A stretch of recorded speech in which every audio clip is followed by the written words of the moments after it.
Bismillahirrahmanirrahim. Assalamualaikum warahmatullahi wabarakatuh.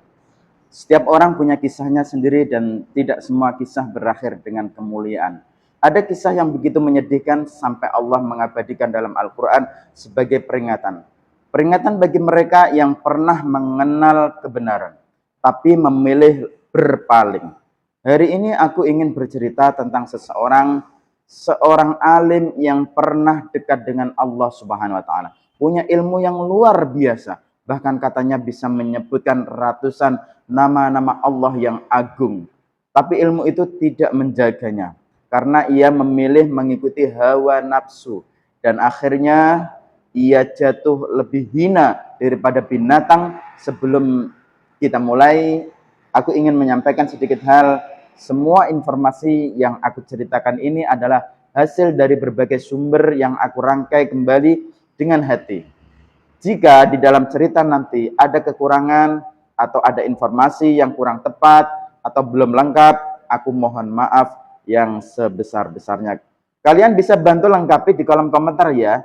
Kita sama-sama belajar, sama-sama saling mengingatkan dengan cara yang lebih baik. Dan tanpa berlama-lama, langsung saja kita mulai kisahnya. Tapi sebelum itu, saya mumpung masih di bulan Syawal, di Lebaran tahun ini, saya mohon maaf lahir dan batin. Minal aidin wal faizin, kulun amin wa antum bil khair.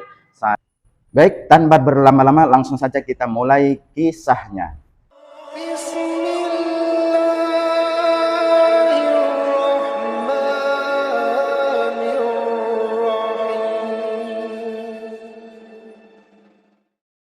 Di antara Bani Israel, hiduplah seorang lelaki yang sangat terkenal karena ibadahnya dan keilmuannya. Namanya adalah Bal'am bin Baura. Dalam berbagai tafsir, ia disebut sebagai seorang yang dikaruniai ilmu tentang Asma'ul Al-A'dham, yaitu nama-nama Allah yang agung yang bila digunakan dalam doa, pasti dikabulkan. Ia adalah orang pilihan. Ia bukan sekedar tahu banyak ilmu, tapi juga menjadi tokoh spiritual terkemuka. Seorang guru, seorang ahli ibadah, lengkap pokoknya. Namun, ternyata dekat dengan Allah di masa lalu tidak menjamin selamat di masa depan. Nah, Bal'am tinggal di suatu daerah di Syam. Sebagian tafsir menyebutkan di dekat Palestina, di mana pada saat itu Nabi Musa alaihissalam bersama pengikutnya sedang melakukan perjalanan dakwah untuk menyebarkan ajaran tauhid dan melawan kaum yang zalim. Ketika kabar kedatangan Nabi Musa terdengar oleh para pemimpin yang jahat di daerah tersebut, mereka menjadi sangat khawatir. Lalu mereka berkata, siapa yang bisa mendoakan kehancuran Musa dan pasukannya? Tentu saja, Bal'am dia sangat dekat dengan Tuhan. Para pembesar itu kemudian mendatangi Bal'am. Awalnya dengan permintaan yang halus, lalu berubah menjadi tekanan, ancaman, bahkan disertai rayuan dunia, emas, perak, hadiah, wanita, dan jabatan. Bal'am yang awalnya menolak dengan keras berkata, aku tak bisa mendoakan kehancuran seorang nabi. Namun seperti manusia pada umumnya yang tidak menjaga hatinya, ia mulai goyah. Setan mulai masuk melalui bisikan-bisikan kecil. Keinginan dunia yang tadinya samar kini menjadi nyata. Hingga akhirnya Bal'am takluk.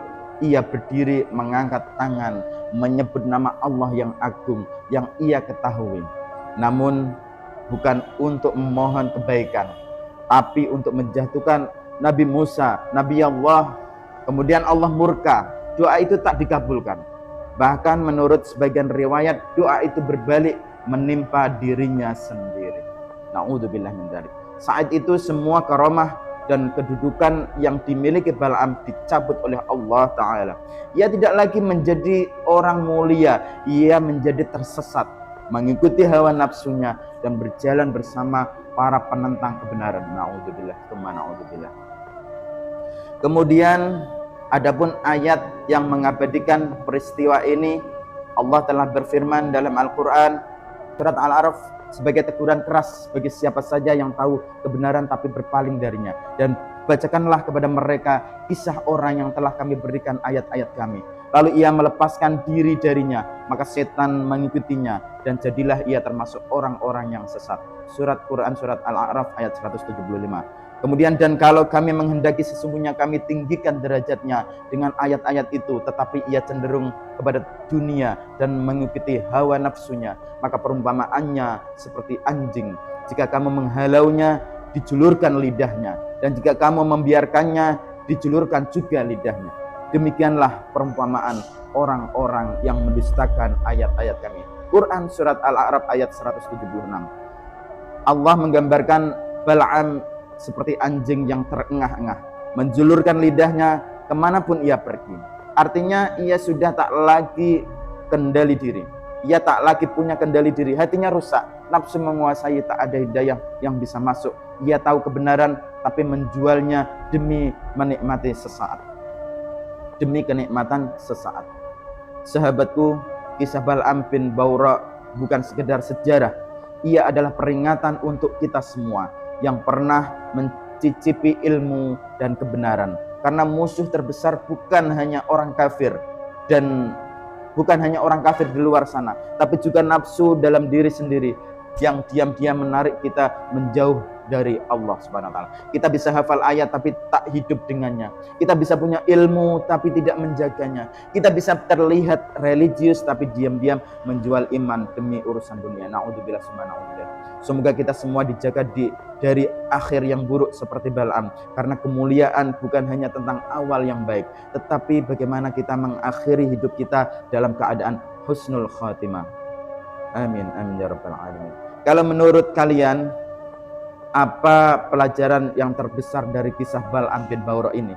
Apakah ada tanda-tanda di sekitar kita atau dalam diri kita sendiri yang mengarah kepada jalan yang sama?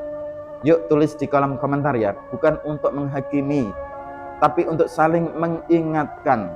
Karena mungkin hari ini kita masih kuat, tapi esok siapa yang tahu. Terima kasih sudah mendengarkan kisah ini dengan hati yang terbuka. Semoga Allah Ta'ala menjadikan kita hamba-hamba yang menjaga ilmu dengan takwa dan mengakhiri hidup ini dengan iman yang kokoh. Dan saya akhiri, wabillahi taufiq wal hidayah. Assalamualaikum warahmatullahi wabarakatuh. Sampai jumpa di kisah selanjutnya. Terima kasih.